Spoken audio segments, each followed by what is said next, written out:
Rodrigo, I would like to commend you on your success as ASEAN chair at this very critical moment in time and in the association's history, such an important event.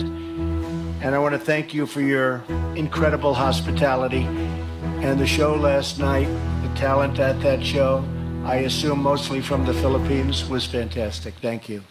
And you were fantastic also, very much from the Philippines. Hello mga kadonatics! Isang video na nag-viral 2 days ago lang kung saan ipinakita sa video ang conversation ni Trump at ni Tatay Digong. Makikita talaga ang warm aura ni Donald Trump habang nakipag-usap kay Tatay Digong. Ibang-iba talaga ang appreciation niya kay Tatay Digong. Of course, Tatay Digong was also happy at the same time. Nakakimiss talagang isang Tatay Digong as a leader kasi nga nakita natin at that time, Philippines was well respected. Yung mga world leaders, salute yun kay Tatay Digong. Kaya nga sinasabi ng ibang bansa na, oh, pwedeng hiramin namin yung presidente nyo. Kaya nga inibitahan ni Donald Trump si Tatay Digong dahil napakaganda talaga ng relationship nila. May mga kumakalat na balita na si Inday Sara daw yung inibitahan for inauguration this coming January 25. Well, I don't know. It could happen or it could not. Well, there is a possibility knowing Duterte and Trump has a good relationship. Panoorin natin ang video. President Trump comes to us at a time when the ASEAN is celebrating 50 years of relative peace and prosperity,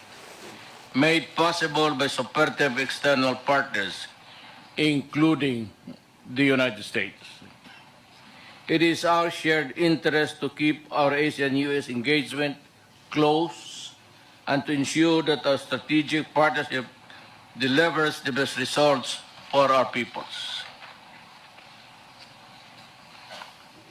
At this juncture, Your Majesties and Excellencies, I would like to invite President Trump to deliver his remarks. Right?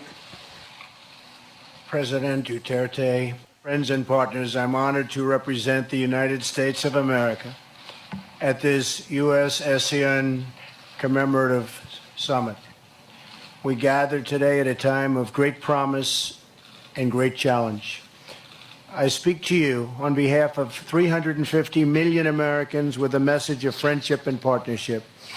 I'm here to advance peace, to promote security, and to work with you to achieve a truly free and open Indo-Pacific, where we are proud and we have sovereign nations and we thrive and everybody wants to prosper. This year we mark 40 years of friendship and cooperation between the United States and this organization. It's a long time. I also want to congratulate ASEAN on 50 years of promoting peace and prosperity and stability in Southeast Asia and in the broader Indo-Pacific region. Rodrigo, I would like to commend you on your success as ASEAN chair at this very critical moment in time and in the association's history, such an important event. And I want to thank you for your incredible hospitality and the show last night, the talent at that show, I assume mostly from the Philippines, was fantastic. Thank you. And you were fantastic also, very much from the Philippines. Yeah. We couldn't tell the difference. I send the people of the Philippines warm greetings from the people of the United States. Di mo makikita ganyan si Trump sa ibang leaders. Iba talaga yung pagkikitungo niya kay Tatay Digong. Di ba? Go on. Trump has invited the controversial Filipino President Rodrigo Duterte to the United States. He made the invitation during a phone call between the two leaders on Saturday. And according to the White House, they also discussed concern over North Korea and Trump raised Duterte's crackdown on drugs. Wow, that was really, really nice, right? No wonder nag-viral tong video na to sa TikTok kasi nga namimiss na natin. Namimiss na ng isang Pilipino ang isang magandang liderato. Iba talaga si Tatay Digong. Biruin mo, hindi mo yan basta-basta mapapunta si Donald Trump or sinong leaders, especially sa Amerika, sa Philippines, especially sa mga nangyayari.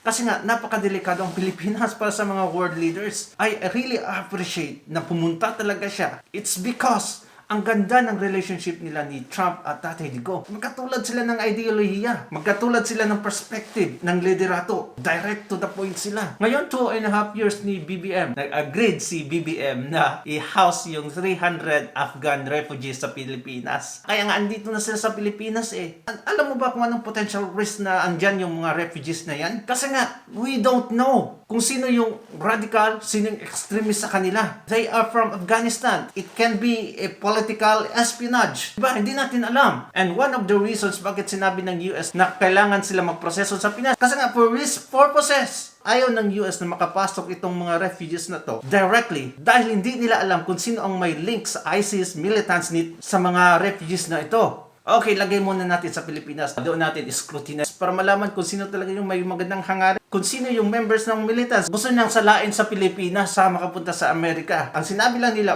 mag-process ng visa. Bakit hindi nila i-direct sa US? What's the reason? Bakit hindi nila i-direct sa US yung process? Sabi pa nila, mas madali daw doon sa Pinas. What? Mas affordable daw sa Pinas. What? At saka sabi nila, Philippines has the history of housing refugees. Yun lang yung rason nila. Natatandaan noon, kahit pa ang ganda ng relationship ni Trump at ni Duterte, never niyang pinayagan yan. Ngayon lang, BBM. He doesn't want radicals or extremists na mapunta sa Pilipinas. Kasi nga, hindi natin alam kung sino may link ISIS militant. Anong nangyari kay BBM? Let's watch the video. 300 Afghan nationals have arrived in the Philippines Monday aboard a chartered flight from Afghanistan.